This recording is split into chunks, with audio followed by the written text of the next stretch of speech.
Good afternoon, graphic design. Hopefully today's a little bit cooler inside the room than it was yesterday. That sounds really weird because I'm actually filming this on a Wednesday afternoon. But if you've made it this far, if you're watching this video and hearing the words coming out of my mouth, that means you have accessed the correct video for your class. I've already kind of explained to you what it is you're doing.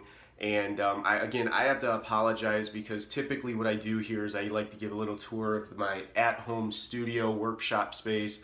But because my family's in the middle of a move right now, it's just a big empty room with one lamp over here. We're gonna maybe leave that. I don't know.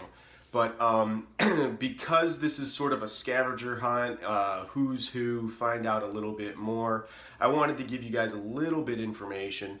And also ask you guys a question and propose a question to yourselves as well. I have a graphic design degree from the College of Creative Studies down in Detroit.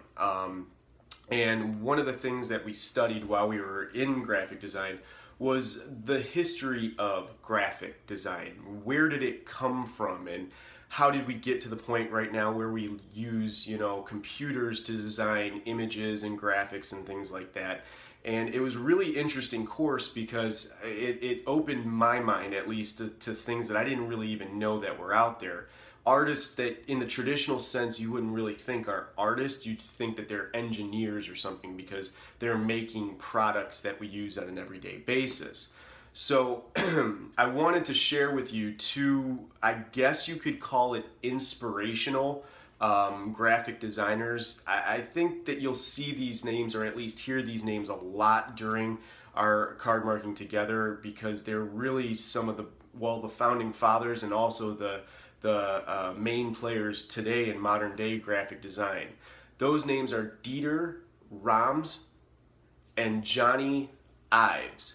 Now, if you are up to date with your Apple stuff, Johnny Ives is a name that probably is very familiar to you because he is the head honcho responsible for every Apple product since they've kind of come back on the map since the early 2000s. Dieter Rams is not necessarily a very well-known name, at least to the common person, but he is I think the forefather of modern graphic design, being a person back in the late 60s who worked with Braun, the Braun shaving company, who really started designing things that were simple, that did what they needed to do, but also looked super elegant.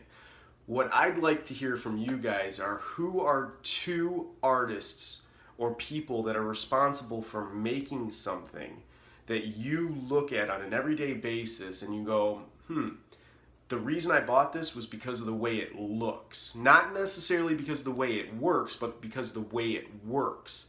So use the form that's right below this video and tell me that information. Make sure to include obviously your name on the form, but more importantly the hour that you're taking this class so that I have your answers and you can get credit for it. All right? Thanks a lot. Good luck with this, and I guess I'll see you in a couple minutes.